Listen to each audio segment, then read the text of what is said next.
Ne vous fiez jamais à leur silence et à leur sourire. Le rapport exposé par un journaliste chevronné de CNN a glacé en un instant le monde politique de Washington. Jusqu'à présent, le monde croyait que la France était une grande puissance économique, polie et discrète. Mais c'était une énorme méprise. Une stratégie nationale calculée méticuleusement sous la surface, une mentalité nationale que les universitaires du monde entier jugent insaisissable, et une force de cohésion insondable qui ne s'éveille que dans les situations de crise.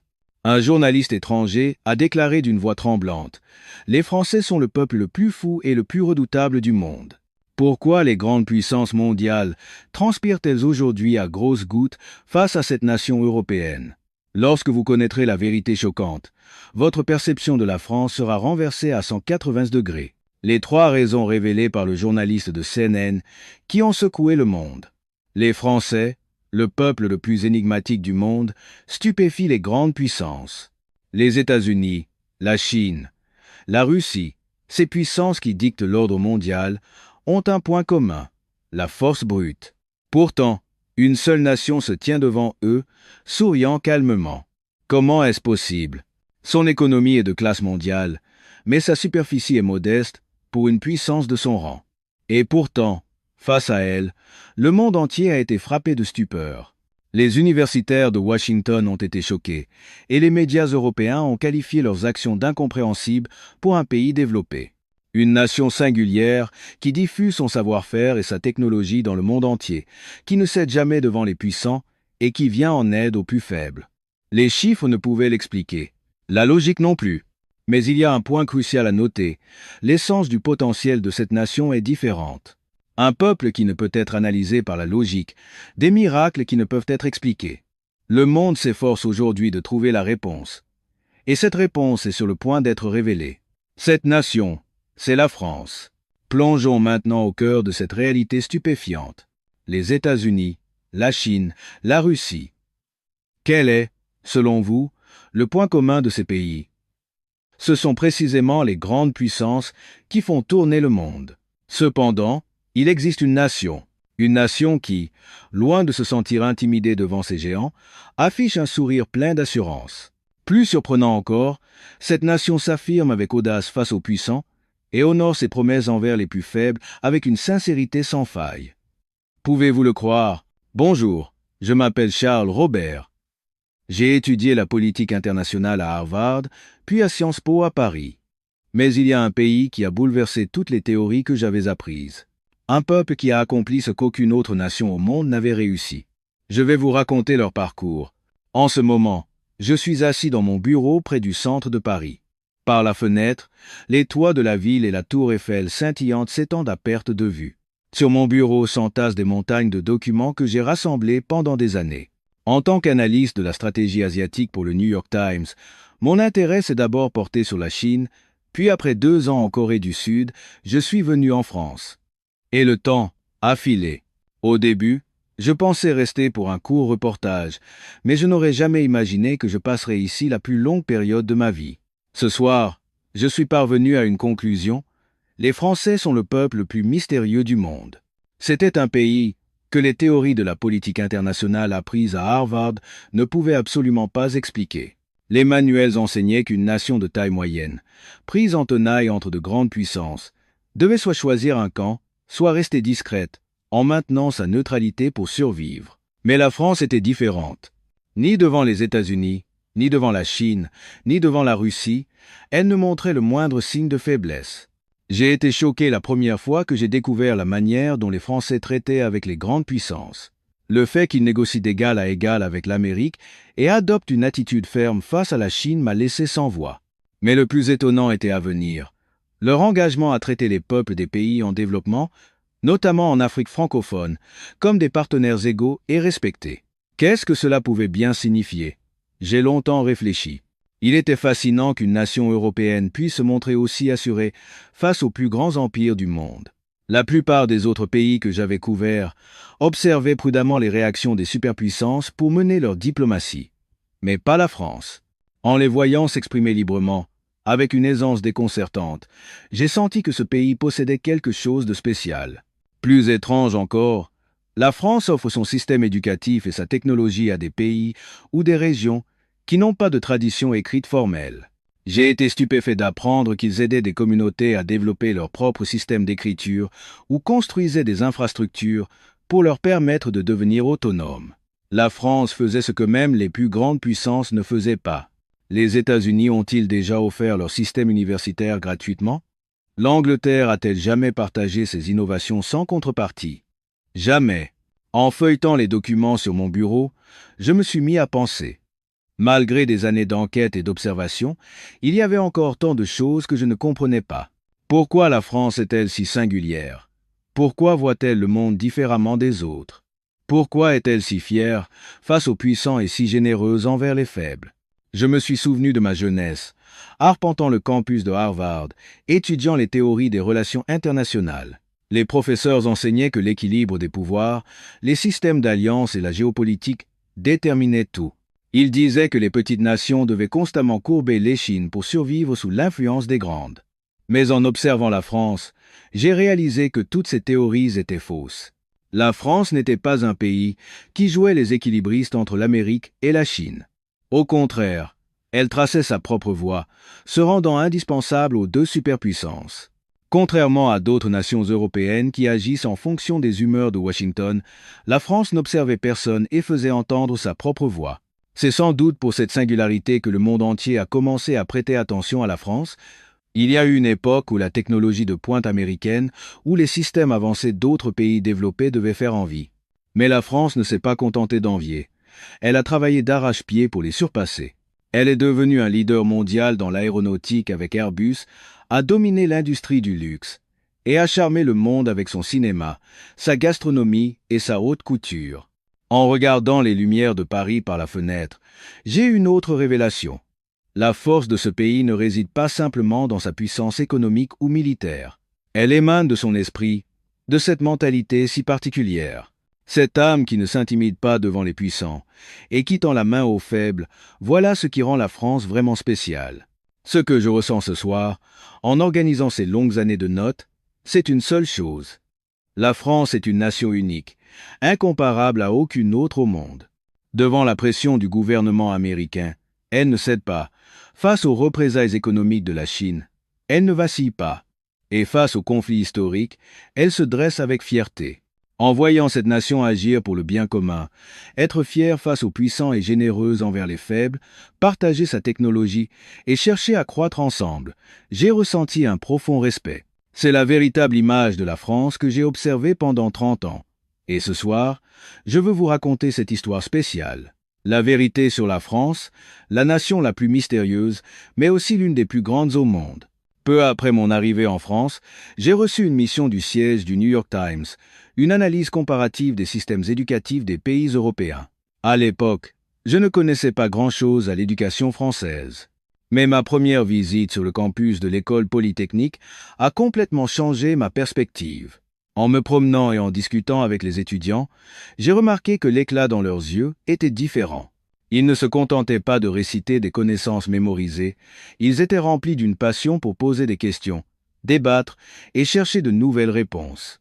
En entrant dans la bibliothèque, j'ai vu d'innombrables étudiants, même tard dans la nuit, plongés dans la lecture, la discussion et la recherche. C'était une scène très similaire à ce que j'avais vu à Harvard. Mais la vérité vraiment choquante, je l'ai découverte ensuite, en tombant sur une étude montrant le niveau exceptionnellement élevé des étudiants français en mathématiques et en sciences. Leurs résultats dépassaient de loin la moyenne mondiale. Pensant qu'il s'agissait d'une erreur statistique, j'ai examiné diverses sources de recherche. Ma visite dans des classes préparatoires aux grandes écoles, les prépas, à Paris a été encore plus surprenante. Il était plus de 21 h et les rues étaient pleines d'étudiants sortant des cours. Une scène invisible en Amérique ou dans d'autres pays européens. Ce que j'ai découvert ici n'était pas simplement le fait qu'ils étudiaient beaucoup. C'était leur manière même d'apprendre qui était différente. Lors d'une interview avec un proviseur, il m'a dit quelque chose qui m'a marqué. L'éducation française met l'accent sur le développement de la capacité de résolution de problèmes et de l'esprit critique. Au début, j'étais sceptique, car même dans les pays occidentaux avancés, beaucoup étaient encore prisonniers de l'apprentissage par cœur. Mais en assistant à des cours, J'ai vu que c'était vrai. Au lieu de mémoriser des formules, les étudiants cherchaient à comprendre pourquoi ces formules existaient. En cours d'histoire, ils analysaient le contexte et l'impact des événements au lieu de simplement retenir des dates. En sciences, ils appréhendaient les principes par l'expérimentation. C'était un système éducatif d'un niveau incroyable. Mais il y avait un secret caché. La passion des parents français pour l'éducation de leurs enfants était le moteur de tout cela. En visitant diverses familles, j'ai senti que les parents étaient prêts à n'importe quel sacrifice pour l'éducation de leurs enfants. L'image de parents travaillant jour et nuit pour payer les frais de scolarité de leurs enfants. En rédigeant mon article pour le New York Times, j'ai réalisé une chose. La raison pour laquelle la France a pu se développer si rapidement est précisément grâce à ce système éducatif et à ses citoyens brillants. Si son industrie aérospatiale est devenue leader mondial, si elle est à la pointe de l'industrie nucléaire et du luxe, et si elle a produit tant de lauréats de prix Nobel et de médailles Fields, c'est grâce à ses talents exceptionnels. J'ai examiné les résultats des étudiants français aux Olympiades internationales de mathématiques, aux concours scientifiques et à diverses compétitions mondiales. Les résultats étaient stupéfiants.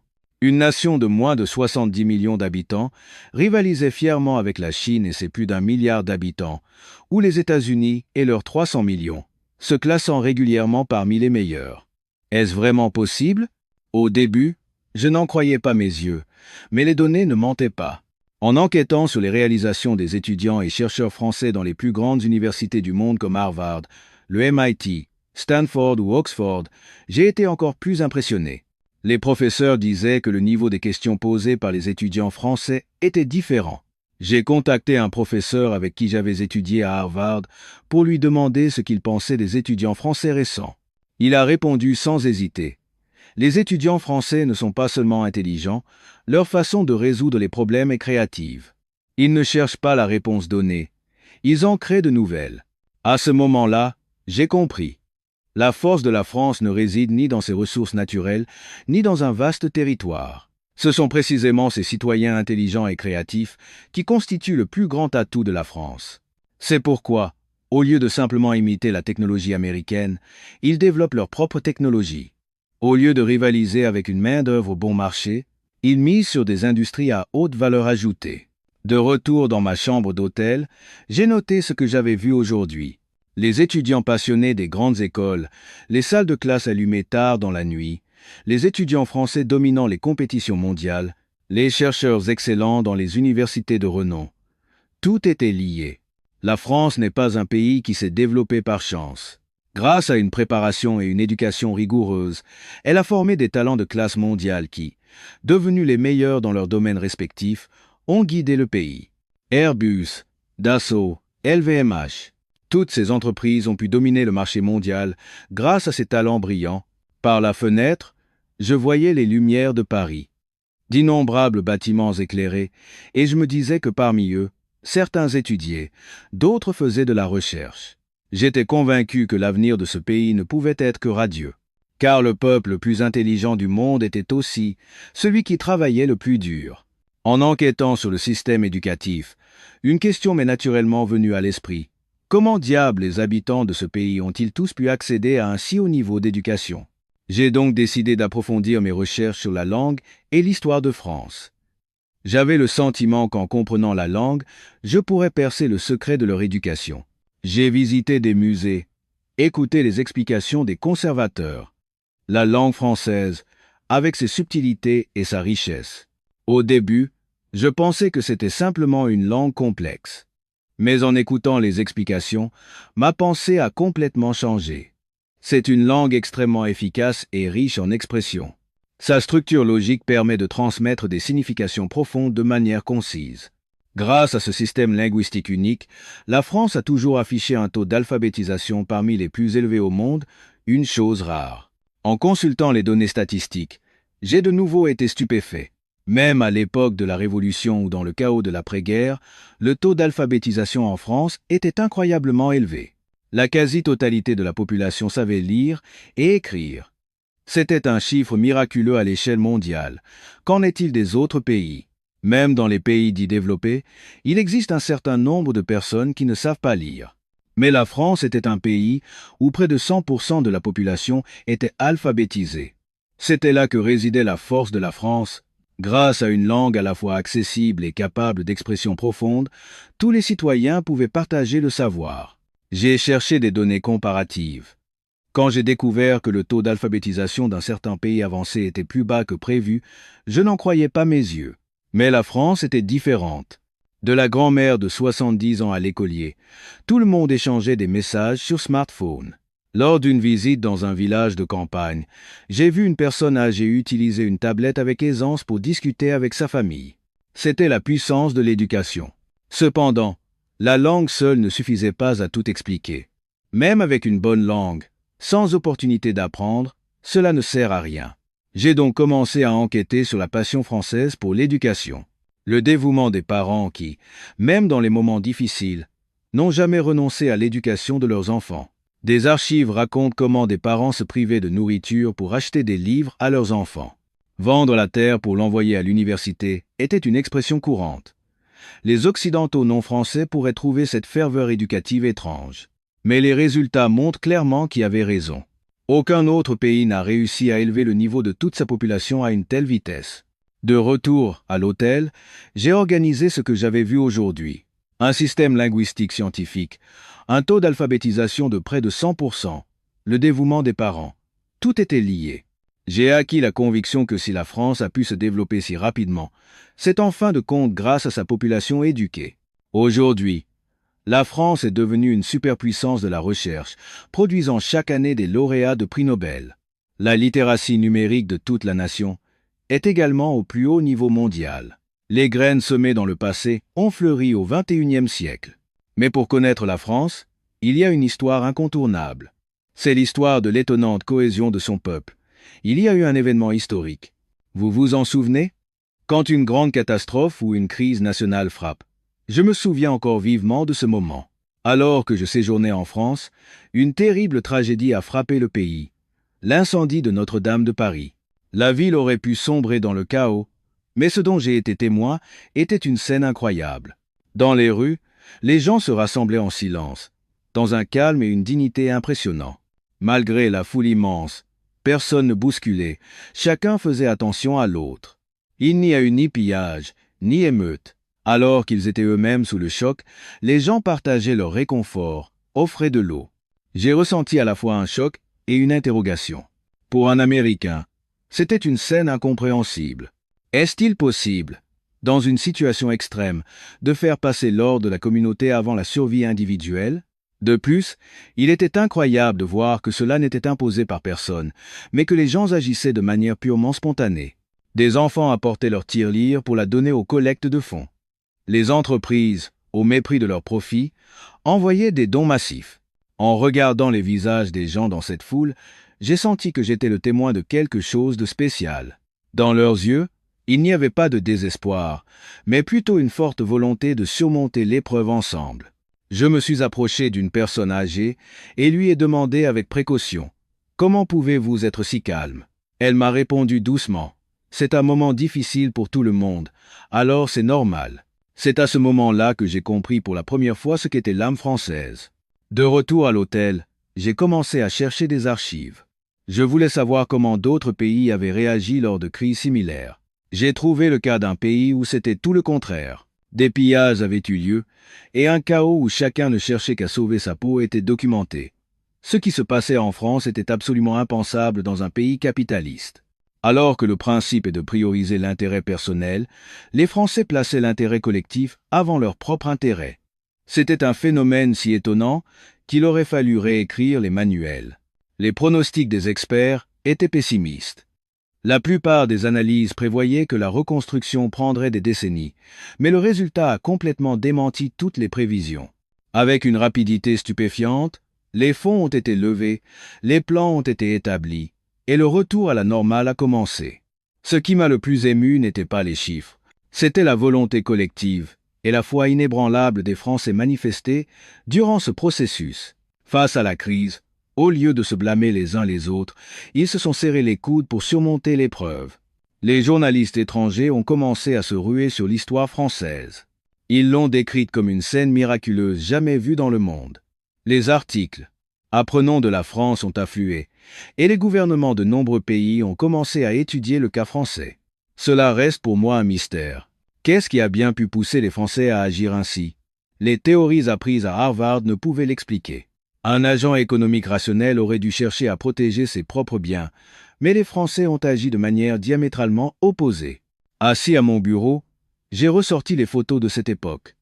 Les gens rassemblés dans le calme, les artisans et bénévoles s'affairant à sécuriser les décombres.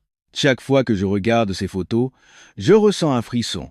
Ce n'était pas une simple reconstruction. C'était un événement qui a révélé la force insondable d'une nation.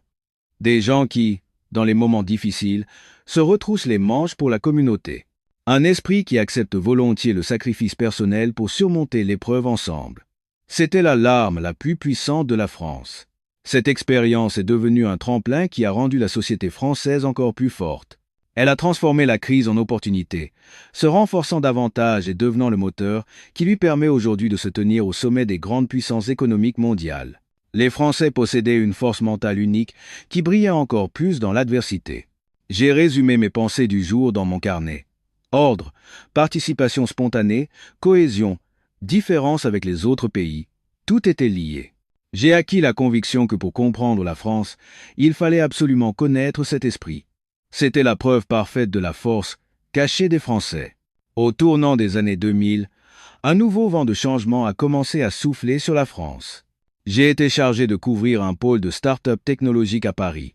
Le siège du New York Times m'avait demandé d'écrire un article sur la révolution numérique en Europe et je me suis naturellement tourné vers la France. En me promenant dans les rues, je me suis souvenu non pas d'un mot que les Français utilisent souvent, mais d'un certain schéma de comportement, l'amélioration, la vitesse et la précision. Au début, je pensais que les Français étaient prudents et lents, mais en voyant la scène parisienne de mes propres yeux, ma pensée a complètement changé. En entrant dans un grand salon technologique, le spectacle qui s'est offert à moi était une vérité choquante. Une infrastructure de communication affichant des vitesses de classe mondiale était déjà déployée dans tout le pays. Ce que j'ai appris en parlant avec les ingénieurs était encore plus surprenant. Ce n'était pas quelque chose de récent, mais le résultat d'une préparation systématique qui avait commencé des années auparavant. L'Amérique avait aussi déployé Internet, mais en termes de stabilité et de taux de pénétration, ce n'était pas comparable à la France. Il en allait de même pour les autres pays européens avancés. Mais la France avait déjà une longueur d'avance, à un niveau que personne ne pouvait mépriser. Non seulement les villes, mais aussi les villages reculés étaient connectés à Internet à haut débit. J'ai compris. La prudence des Français n'était pas de la lenteur, mais une préparation parfaite. Et une fois qu'ils se mettaient en mouvement, ils possédaient la capacité d'atteindre leurs objectifs à une vitesse effrayante. Les Français savaient exactement où allait le monde, et ils y couraient de la manière la plus efficace. En enquêtant sur l'industrie automobile, j'ai observé le même schéma. Le temps qu'il a fallu à la France, partie en retard, pour devenir l'un des leaders mondiaux, était d'une rapidité inimaginable pour d'autres pays. C'est aussi la France qui a été la première au monde à achever le TGV, un train à grande vitesse. Mais il y avait un autre secret caché. Le fait que les Français ne travaillaient pas seulement dur, mais qu'ils s'amusaient aussi à fond. Une fois le travail terminé, ils se retrouvaient dans les bistrots, discutaient passionnément avec leurs collègues et évacuaient leur stress. Bien travailler, bien s'amuser. Pour un Américain ou un Européen non français, la quantité d'énergie dépensée était d'un niveau tout simplement incompréhensible. Un soir, invité dans un bar parisien, j'ai commencé à comprendre un peu mieux ce secret. Les employés français travaillaient plus dur que quiconque pendant la journée, et le soir, ils se transformaient complètement. Au bar, ils laissaient tomber tout le stress du travail et s'amusaient sincèrement. En les revoyant le lendemain matin à l'heure du travail, j'ai été stupéfait. Malgré ce qu'ils avaient bu la veille, ils étaient de nouveau les premiers à se plonger dans leur travail. C'était là la capacité spéciale des Français. Une transition parfaite. Quand on travaille, et quand on s'amuse, on s'amuse. Je me suis souvenu de quelqu'un qui avait dit en plaisantant « Même les plus diligents des Américains ont l'air paresseux à côté des Français ». Au début, je pensais que c'était une exagération, mais en vivant en France, j'ai réalisé que ce n'était pas du tout une exagération. L'énergie des Français dépassait l'imagination. C'est pourquoi la France est aujourd'hui au cœur de l'Europe. Elle a construit des infrastructures de classe mondiale, s'est hissée au sommet du monde avec l'aéronautique et le nucléaire, et est devenue une superpuissance culturelle avec son cinéma et sa gastronomie. Tout cela grâce à leur diligence et leur passion. Mais, ce qui était encore plus étonnant, c'est que les Français se préparaient de manière exhaustive avant de tenter quelque chose de nouveau. Je les ai vus à de nombreuses reprises se lancer des défis, sans craindre l'échec, mais de manière non pas imprudente, mais calculée et méticuleuse. Des start-up naissent, et les jeunes ne cessent de tenter de nouvelles choses. J'ai ressenti une sensation similaire à celle que j'avais eue en couvrant la Silicon Valley américaine. Non, à certains égards, c'était plus profond.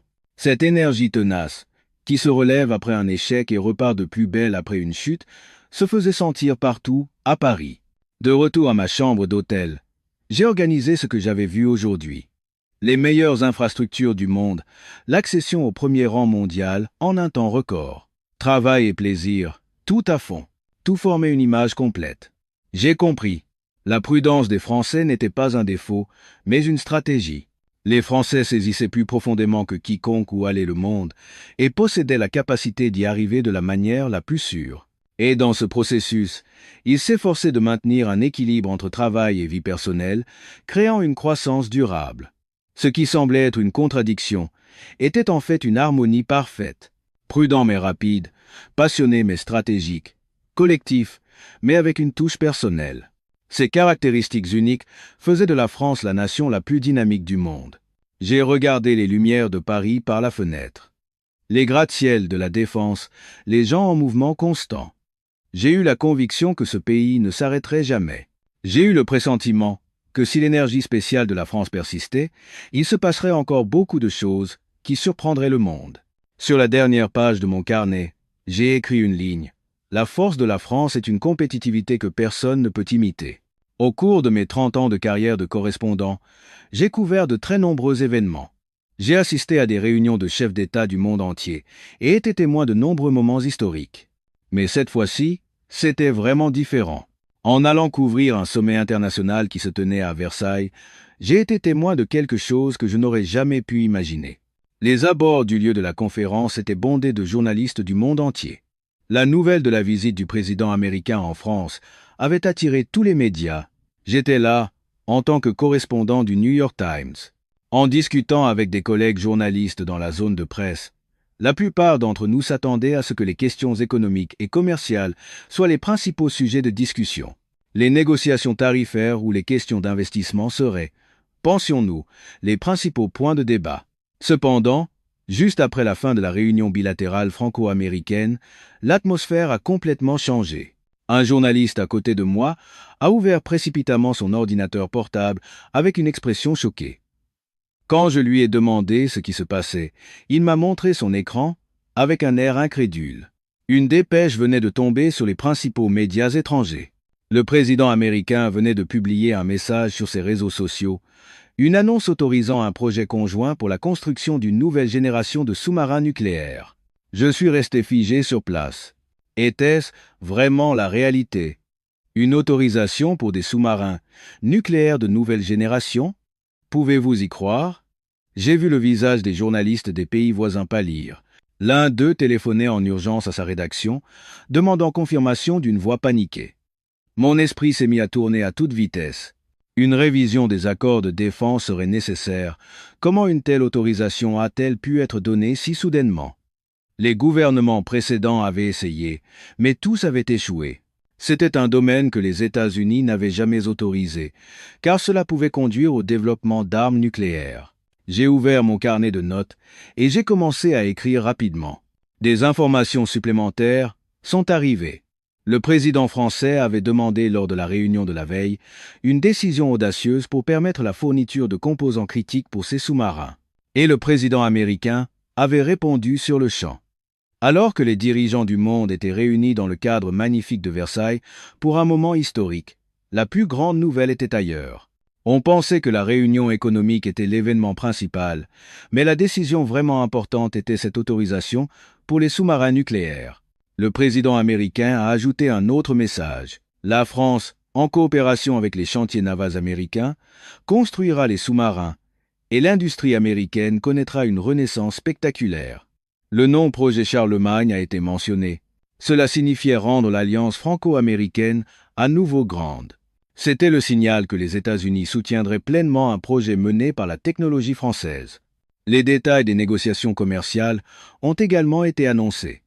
La France avait obtenu un accord à des conditions favorables. C'était complètement différent des négociations que d'autres alliés avaient conclues avec les États-Unis dans le passé. En cherchant des informations, j'ai découvert qu'un certain pays avait fait d'énormes investissements, mais dans des conditions humiliantes où c'étaient les États-Unis qui décidaient de leur utilisation.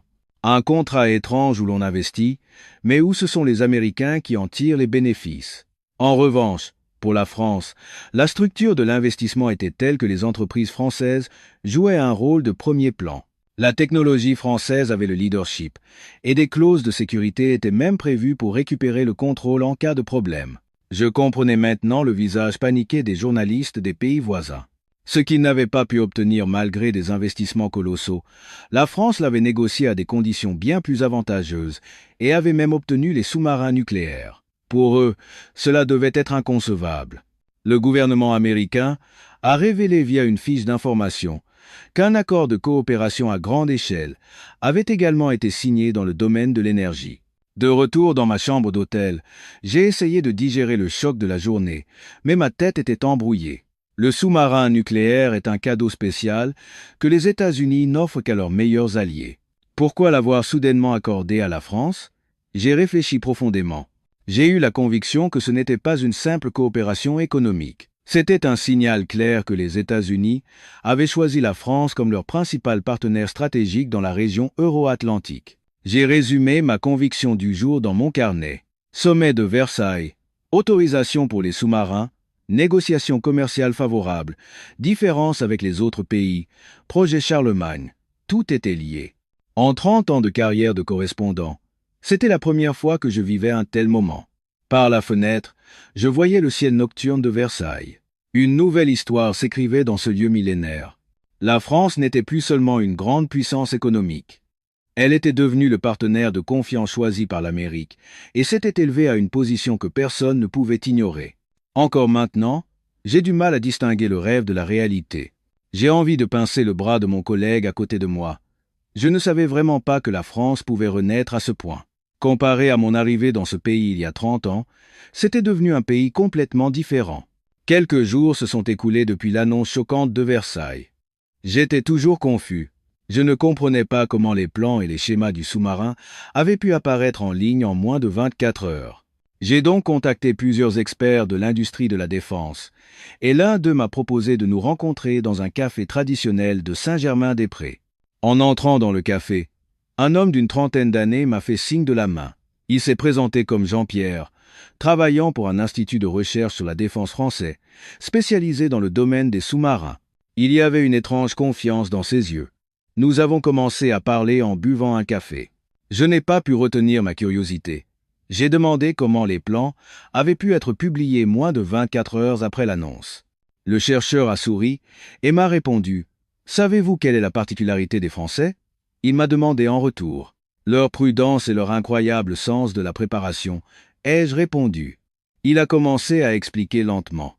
Quand le gouvernement français annonce qu'il envisage quelque chose, savez-vous ce que cela signifie? J'ai secoué la tête. Alors, il a dit avec un sourire énigmatique, « Cela signifie que nous avons déjà commencé à le développer il y a 15 ans. » Une histoire encore plus surprenante a suivi. Si le gouvernement annonce qu'il est en cours de développement, qu'est-ce que cela signifie? M'a-t-il demandé. Cela signifie que le développement est déjà terminé. Les tests sont finis. Et il est stocké en toute sécurité dans un bunker souterrain quelque part.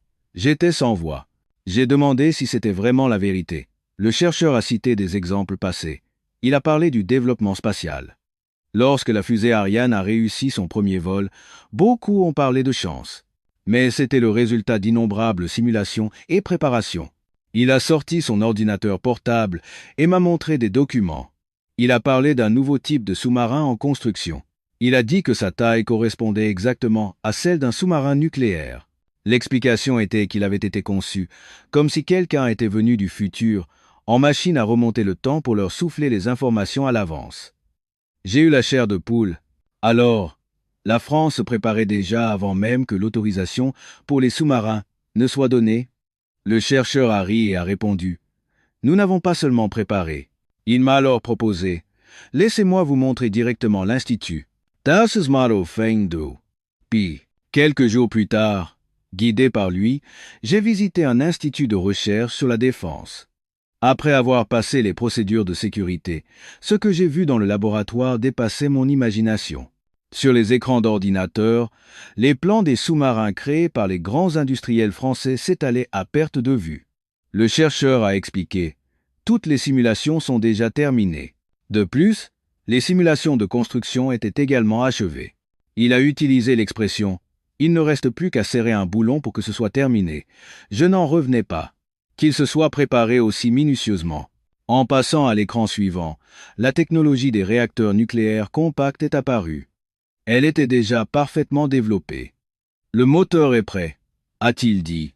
La dernière pièce du puzzle était le combustible, et c'est précisément ce que le président américain avait autorisé cette fois-ci. J'ai senti que tout s'assemblait. La France n'avait pas obtenu l'autorisation pour les sous-marins par hasard. Elle s'était préparée méticuleusement depuis des décennies et avait obtenu l'autorisation au moment parfait. C'était une stratégie, le résultat d'un plan exhaustif. Le chercheur a dit en riant: Vous savez comment on nous appelle? Les meilleurs chefs cuisiniers de la planète. Nous préparons tranquillement tous les ingrédients, et au moment où le client arrive, nous servons le meilleur plat. Il a utilisé l'expression « cacher son jeu pour mieux surprendre ». J'ai compris. La France s'était préparée en silence et avait attendu son heure. Pendant que le monde sous-estimait la France, elle développait tranquillement sa technologie et construisait ses infrastructures. Et au moment parfait, elle a sorti toutes ses cartes. De retour au café, en buvant notre dernière tasse, j'ai demandé: Et maintenant, que va-t-il se passer? Le chercheur a pris une expression énigmatique et a dit: Pour avoir des sous-marins, il faut du combustible, et pour faire du combustible, il faut la technologie du retraitement. Et il a utilisé une métaphore amusante. À la bibliothèque, vous vous bousculez, faites tomber des livres, vous les ramassez, vos mains se touchent, pour vous excuser vous allez boire un café. L'ambiance est bonne, alors vous prenez un verre. Mais ce jour-là, il se met à pleuvoir et il n'y a plus de bus. Que se passe-t-il cette nuit-là? C'est ainsi que l'histoire s'écrit parfois de manière spectaculaire. J'ai compris exactement ce qu'il voulait dire. De l'utilisation pacifique au renforcement de la défense, il n'y avait en réalité qu'un pas. Il suffisait de basculer un interrupteur. De retour à ma chambre d'hôtel, j'ai organisé tout ce que j'avais vu aujourd'hui.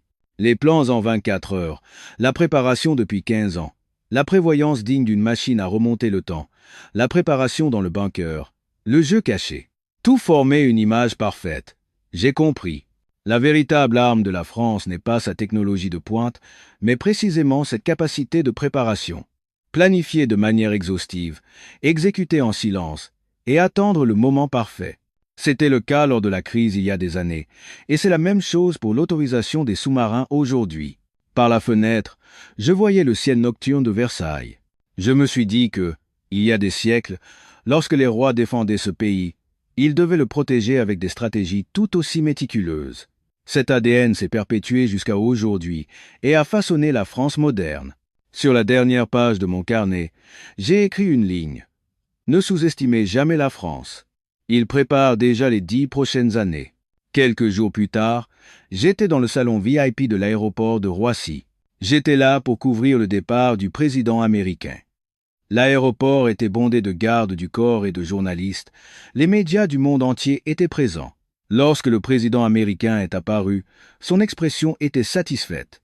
En saluant les journalistes, il a déclaré: « La France est un partenaire formidable ». Il a également utilisé l'expression gagnant-gagnant pour le projet Charlemagne et l'autorisation des sous-marins. L'expression des journalistes des pays voisins à côté de moi était complexe. J'ai entendu un journaliste murmurer: « Nous avons investi des sommes colossales sans rien obtenir, et la France a tout raflé. » Le mot trahison a même été prononcé. En regardant l'avion décoller, j'ai ressenti une étrange émotion. L'évolution de la France que j'avais observée pendant 30 ans a défilé dans ma tête comme un panorama. De retour à Paris, j'ai revu le chercheur Jean-Pierre. J'avais une dernière question. J'ai demandé pourquoi les États-Unis avaient choisi la France et pas un autre pays. Il a répondu clairement. Parce que la puissance navale américaine est relativement insuffisante. L'industrie navale américaine est en déclin, tandis que celle de la Chine est en plein essor. Il y a un fait choquant. Tous les navires construits par les États-Unis depuis la Seconde Guerre mondiale sont moins nombreux que ce que la Chine a construit l'année dernière. La France est le verrou stratégique de l'Europe. La marine nationale française est l'une des meilleures au monde, et sa capacité d'opération de sous-marins est au plus haut niveau. Les États-Unis n'avaient pas besoin d'un bouclier, mais d'une épée. C'est pourquoi ils ont choisi la France. D'autres pays ont courtisé pendant des décennies, mais au final, le mariage s'est fait avec une autre. Du point de vue de la Chine, les sous-marins français allaient désormais les surveiller. J'ai demandé, et après? Le chercheur a souri énigmatiquement. Des sous-marins au retraitement, et après, ça vous intéresse. Et il a ressorti cette métaphore. Comme une nuit pluvieuse où il n'y a plus de bus, l'histoire s'écrit parfois de manière spectaculaire. J'ai compris ce qu'il voulait dire. Un long voyage commence par un premier pas, mais je me suis dit que la France avait déjà parcouru 900 mètres. Il ne restait plus que 100 mètres. Après nous être séparés, j'ai marché seul le long des quais de la Seine. L'air du soir était frais. En regardant le fleuve, j'ai repensé à ces 30 années. Je me suis souvenu de la crise passée. Une cohésion jamais vue dans le monde. Je me suis dit que, même à cette époque, la France était déjà prête. Tout était un schéma. La sortie de crise, c'était la cohésion et la préparation. La technologie, c'était la diligence et la rigueur. Et cette autorisation pour les sous-marins était l'aboutissement de tout cela. J'ai compris. Ce qui semblait être une contradiction n'en était pas une. C'était un équilibre. Prudent mais préparé. Passionné mais stratégique, individualiste, mais uni dans la crise. Quel est le prochain objectif de cette France si singulière? L'espace ou un autre miracle? Ce pays était capable de rendre l'impossible possible. L'ère où le monde apprend de la France était arrivée. Encore maintenant, j'ai du mal à distinguer le rêve de la réalité. J'ai envie de panser le bras de mon ami à côté de moi. J'espère que l'esprit du dirigeant ne changera pas et que le premier sous-marin français verra le jour sans encombre. Comme ce jour, cette nuit pluvieuse où il n'y avait plus de bus, que la prochaine histoire de la France s'écrive de manière spectaculaire. Venir à Paris il y a 30 ans a été la plus grande chance de ma vie. J'ai été témoin de la renaissance d'une grande puissance, après des décennies de doutes. Un pays que tout le monde disait fini, qui a grandi petit à petit, solidement, pour réaliser un développement fulgurant que personne n'avait prédit. Les nations voisines doivent passer de longues nuits blanches. La France est aujourd'hui érigée en puissance incontournable en Europe. Elle a atteint une position que personne ne peut mépriser. J'ai été ému par l'âme vivante de l'esprit français. Même s'il y a eu des moments difficiles, j'espère qu'en voyant cette vidéo, vous ressentirez un peu de fierté en tant que Français. Pour la France, ce n'est que le début. Des choses encore plus surprenantes nous attendent. Allez la France! Merci de m'avoir écouté jusqu'au bout. Au revoir à tous. Comment avez-vous trouvé l'histoire d'aujourd'hui? C'est vraiment mystérieux, n'est-ce pas? Il y a des histoires comme celle-ci, cachées dans le monde, que nous ne connaissions pas encore. L'image de ce pays qui, au milieu des grandes puissances, ne s'est pas intimidé mais a tracé sa propre voie, est de nouveau impressionnante. On est amené à penser que ce n'est pas simplement de la chance, mais qu'il y avait une préparation et une conviction accumulées sur une longue période. Certains ont pu dire que c'était imprudent, mais il semble que cette imprudence soit finalement devenue la force qui change le monde. C'est pourquoi, en écoutant cette histoire, on se dit que nous aussi, nous pourrions avoir un peu plus confiance en nous. Il n'y a pas de réponse parfaite dans ce monde, mais il est étonnant de voir à quel point l'esprit d'une nation peut changer la réalité. On se demande vraiment quel chemin ce pays va emprunter à l'avenir. Quelle est votre opinion? Laissez-la dans les commentaires ci-dessous. Et partagez cette histoire émouvante avec votre entourage pour en discuter ensemble. Enfin, abonnez-vous à la chaîne ici. Les j'aime et les notifications sont une grande force pour la production de vidéos. C'était Histoire émouvante, qui vous transmet la sincérité avec émotion. Passez une bonne journée.